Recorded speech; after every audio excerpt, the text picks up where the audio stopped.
Bads Veron? It's another day, another ka-vlog vlogan.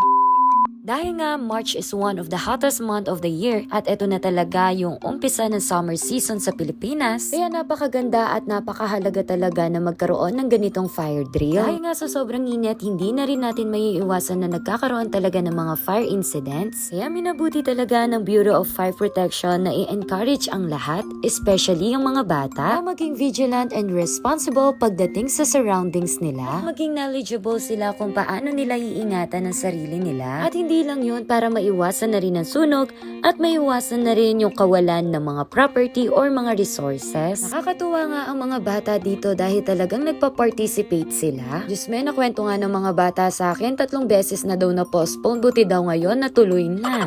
Tuwing nagkakaroon daw kasi sila ng fire drill, sana ay nagkakaroon talaga ng tunay na sunog. At buti na lang talaga ngayon ay natuloy na rin. Dahil bilang isang guro ay marami rin akong natutunan. Itinuro nga dito yung mga iba't ibang klase ng mga gamit kung paano sila nasusunog at yung mga dahilan kung bakit nagkakaroon ng sunog. Syempre ang pinakamahalaga ay paano mo maingatan ang sarili mo o paano patayin ang sunog. Diyos me, ang lalakas ng loob ng mga batang to, pero pag ako yung nagluluto kahit mantika lang, takot na takot ako. Nabibilib talaga ako sa mga estudyante kong ito dahil sa una nga natatakot pero kinakaya. At ito na nga si Sir Charlie na yung magtatry at sabi niya nga siya ang i-content ko. Kung wala ka nang... O, diba? Kagaling ng sir.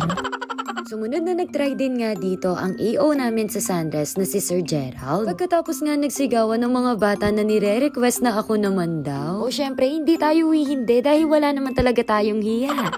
Charis, sa totoo lang po, mahihain po talaga ako pero gusto ko rin pong matry. Sumunod na pinatry naman nga yung paggamit ng fire extinguisher. Hindi ko nga rin nakalain na malalakas talaga ang loob ng mga bata dito. Which is very good naman sila. At ngayon naman nga ang susubukan naman namin itong mga kahoy at kahon. Dito naman nga ang sumubok naman ay si PTA President. Habang nandito nga ako sa San Rafael Elementary School ay sobrang laki ang pasasalamat ko. Dahil marami nga akong mga activity na na-experience na ganito. Na as a teacher, hindi natin pwedeng ikulong lang ang mga bata pagdating sa 4 na sulok, kundi maging responsable din sa kapaligiran nila. At yun lamang po. Thank you po!